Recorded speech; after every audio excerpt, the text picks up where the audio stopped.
If you think the websites you use every day are secure, I'm about to prove wrong, and then show you exactly how professionals use those vulnerabilities to hack a website, step by step. Let's dive into the video. Did you know that most websites can be compromised in under 10 minutes? Yeah, it's way more common than you think. And here's the wild part. You don't need to be a genius. You just need to know where the weak spots are and how to deploy the right tools to find them before the bad guys do. But stick with me until the end, because the last method, remote code execution or RCE, is the one that grants an attacker full, unstoppable control over the entire system. So today I'm breaking down 6 of the most common hacking methods, how they actually work in real life attacks, and most importantly, how you can defend yourself and your company from every single one of them. Let's get into it. Before we begin, I must emphasize, this video is for educational and defensive training purposes only. Don't attempt these techniques on any system you don't own or have explicit written permission to test. Now let's start with a classic killer, SQL Injection. This is the first thing every ethical hacker learns, because it's how you bypass the front door and ask the database directly to spill its deepest secrets. SQL Injection is like giving the website a simple command, but the site treats that command as part of your access credentials. Look at the screen right now. I'm going to type a single line of code into this login form. It maybe looks insignificant, but because this specific site is poorly coded, that single line tricks the underlying database into believing 1 = 1 is always true, so access granted. We have successfully bypassed the entire login screen without knowing a single password. This vulnerability shows the power of exploiting a developer's single mistake. If the database is compromised like this, the entire user table, including hashed passwords, can be downloaded in minutes. The fix is critical. You must always use prepared statements and sanitize every single piece of user input. If you don't implement this layer of defense, I guarantee you, someone else will find this flaw for you. But what if the database code is clean? What if the attackers can't trick the system with a clever line of code? That doesn't stop them. When the brain falls, the muscle takes over. Next, we'll look at the pure persistence and raw power of the brute force attack. We saw that clever code can steal secrets, but what happens when the attacker can't trick the system? Well, they try the next type of the attack, the one that is pure brute strength, systematically trying millions of password combinations until one finally works. It requires no genius, only speed and endless persistence. You'll see on the screen right now a specialized tool blasting thousands of login attempts. It's not smart, it doesn't use magic, it just uses massive automated speed. This technique is brutally effective because most people reuse passwords or rely on simple, predictable combinations like 1, 2, 3, 4, 5, 6 or their pet's name. They make the attacker's job easy. The science behind it is simple. Given enough time and a huge list of common passwords, the attack will succeed if the site doesn't fight back. So how do we shut down this relentless tidal wave? The protection is threefold. First, use long, complex passwords. Second, the website must enforce rate limiting to slow down the tool. Third, and most crucially, enable multi-factor authentication.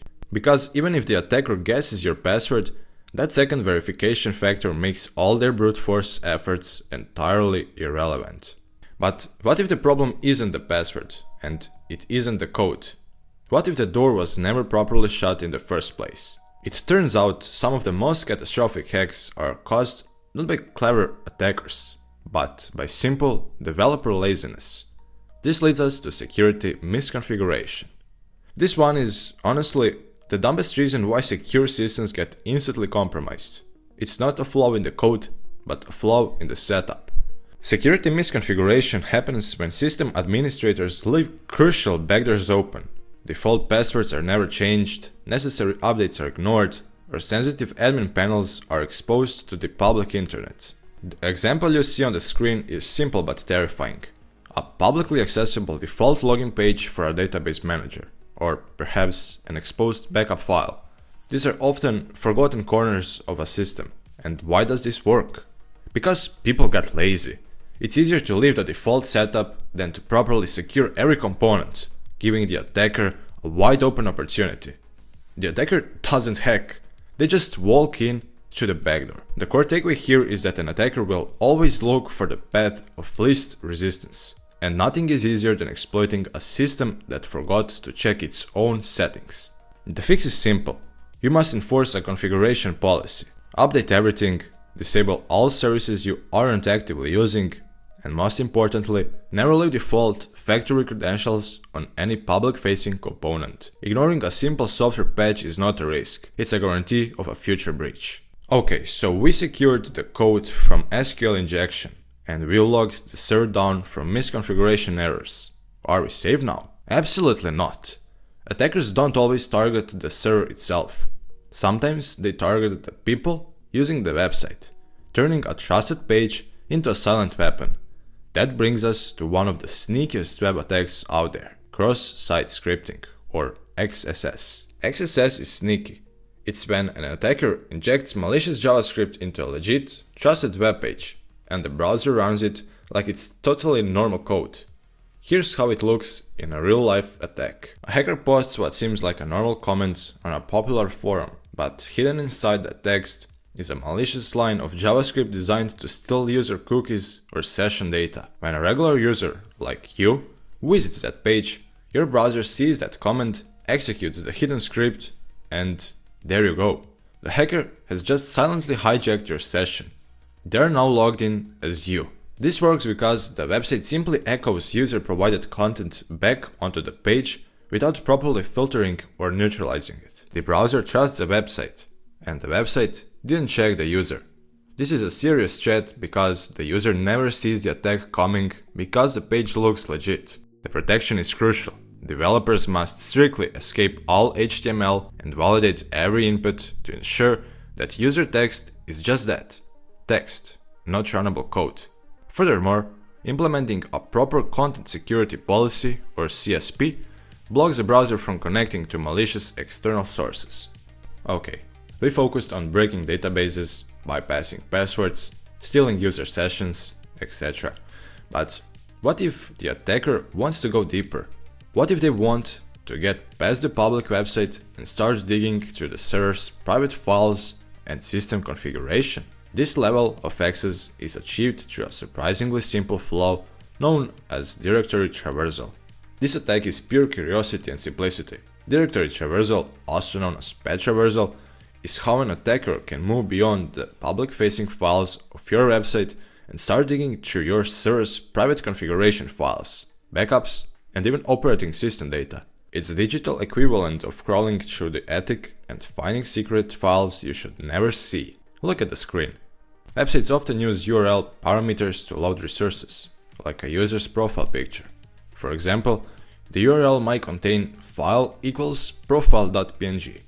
The attacker exploits this by replacing the file name with a series of simple dots and slashes. Why does this work?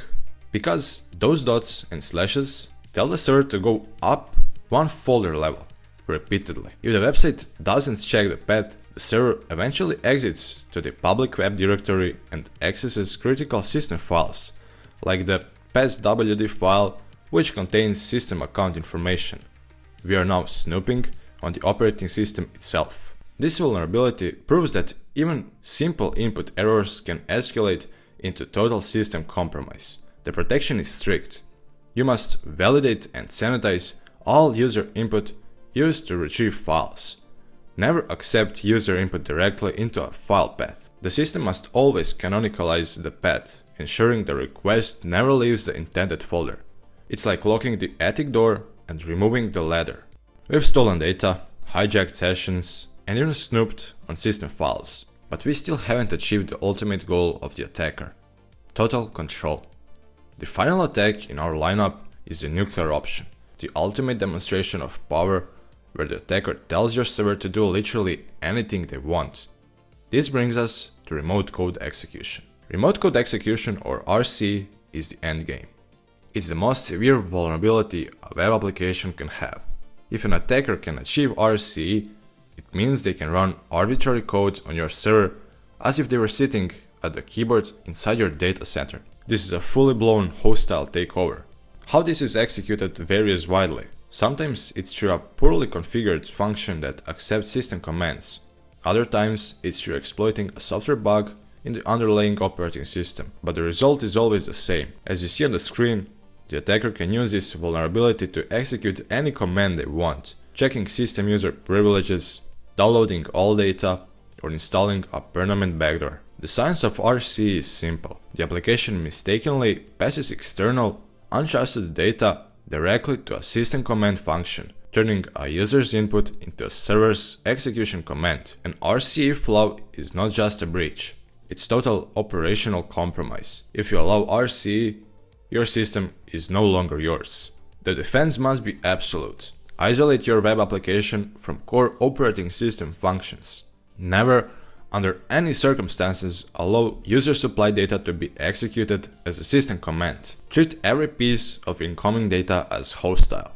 We have now broken down the 6 most critical attack vectors: SQL injection, brute force, misconfiguration, XSS, directory traversal, and the ultimate, remote code execution. You've seen exactly how easy it is for a system to be compromised.